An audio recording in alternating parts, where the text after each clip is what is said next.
I keep searching for the magical productivity trick that will ultimately fix my ADHD brain. Spoiler, you won't find it here because I don't have it. For the last 2 days, I've been completely paralyzed on a project. The brain killers, this thing is my idea. Nobody's asking for it, and the colleagues I was hoping to get input from are, I guess, busy with other stuff. So all the ideas and motivation, that has to come from me. It's the perfect setup for executive function meltdown.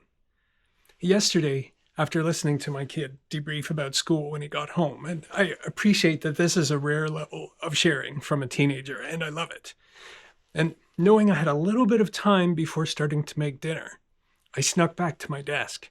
And somehow, maybe because I was in overtime with no expectations, I managed to force out the tiniest, easiest beginning of a start. 1, create the canvas for the banner ad, and 2, add some text. So today, I sat down to work and immediately got a migraine.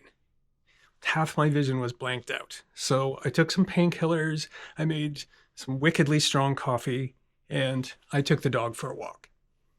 Another spoiler. Somehow, I knew I was still going to nail this project anyway.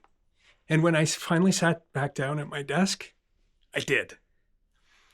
I didn't nail it because of a life hack. I nailed it because yesterday me left today me a single breadcrumb to follow. But this isn't reproducible. Something shifted because of circumstances. It was like for a couple of days, I'd been intubated with a straw that was stuck into a slushie. So no matter what I did, all I could get was brain freeze. It's so difficult to get and to genuinely believe that this is not a failing of character, but it's a neurological thing.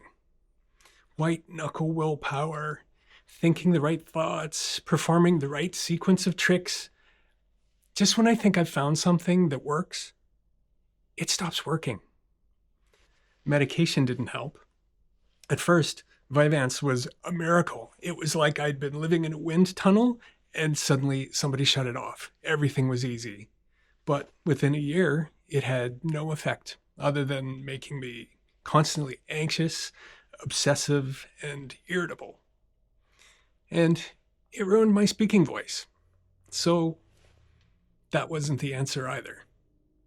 Luckily, I'm married to a speech and language therapist, so you'd think at some point I would ask him about what to do about this. Anyway, in the meantime, for today, I've got a result that I'm really happy with. The process, though, there must be a better way.